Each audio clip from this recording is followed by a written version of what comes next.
If you're a student in another country hoping to pursue higher education in the United States of America, you're probably looking forward to attending college in a new country, immersing yourself in a new culture, and exploring the US, all while working towards your degree. However, what you may not know is just how different the admissions process is for international applicants. You'll probably need to plan at least a year in advance to hit all of the requirements, and to optimize your admissions strategy, you'll need to know how your application will be evaluated once it's sent to a university. Hi, I'm Elias, and welcome back to College Vine.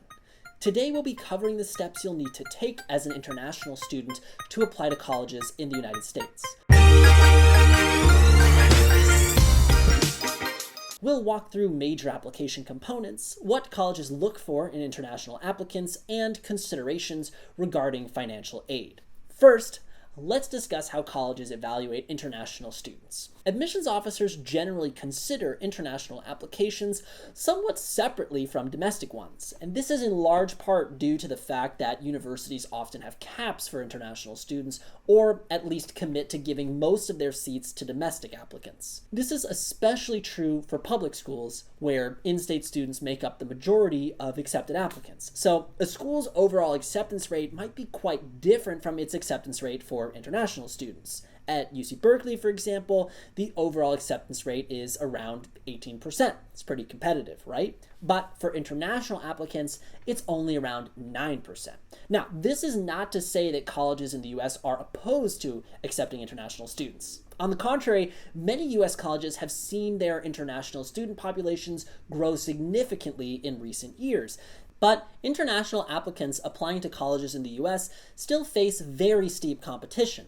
Recommendation letters, essays, and extracurriculars for international students may be a little harder for admissions officers to assess, given potential language barriers and differences from American norms. This means that basic indicators of performance like test scores and grades may be weighted even more heavily for international applicants than for domestic ones. But we don't mean to discourage you. Rather, it's just important to keep all this in mind as you go about building a balanced school list and crafting your applications.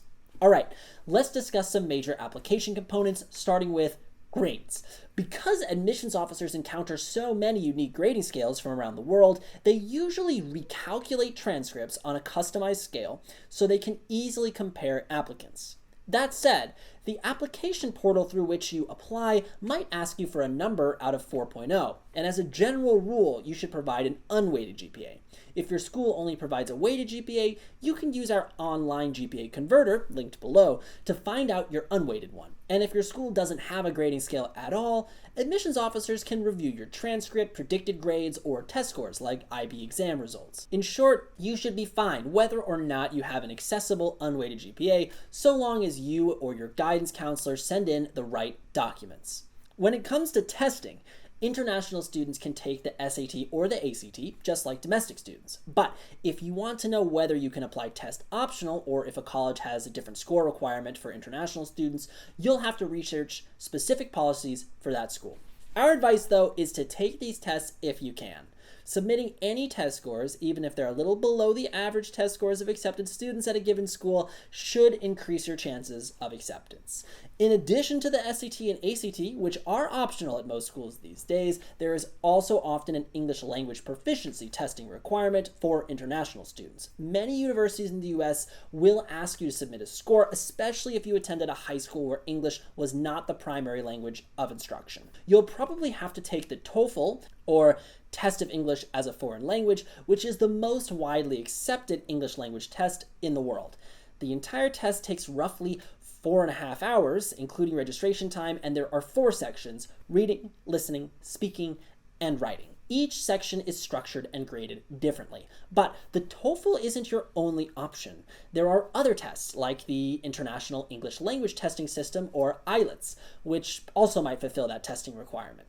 Next, let's discuss a concept that is rather unique to universities in the United States. Most universities in the US practice what's called holistic admissions. And this means that applicants are evaluated not only on their grades and test scores, but also on their extracurriculars, their essays, their letters of recommendation, and much more. As far as your extracurriculars are concerned, the important part is that your resume showcases your interests and how you strive to make a tangible impact on the communities around you. You should aim to have a spike or a set of related activities in which you have achieved significant things, and this will set you apart from other students, making your application more impressive and much more memorable. While we encourage all students to have spikes, international students can especially benefit from them, given the more competitive nature of international admissions.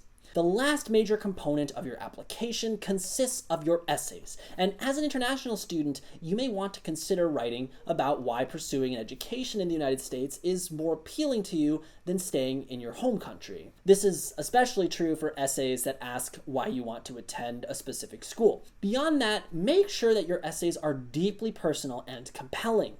You should include stories that only you could tell, giving admissions officers a sense of your personality, your interests, and the ways in which you've grown and developed. Before you go, there's one final thing you should consider when looking at schools in the US, and that's money. The price of tuition, housing, and other fees for college in the US is even higher for international students who aren't eligible for aid from the US government. Since federal assistance makes up the majority of financial aid packages, many American schools don't really even offer financial aid to international students, and if they do, they probably will have a need-aware policy for international applicants, and this means that they'll consider how much aid you need when they decide whether or not to accept you. There are a couple schools out there that are fully need-blind for international students, but these tend to be the most selective schools in the country.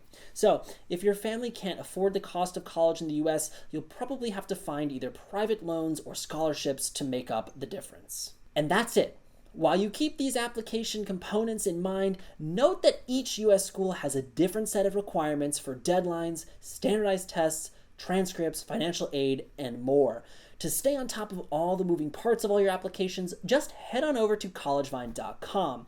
Once you make a free account, you'll find tons of helpful free resources such as blogs, live streams, and a school list builder. We're also on Instagram and TikTok as well, so follow us there at collegevine.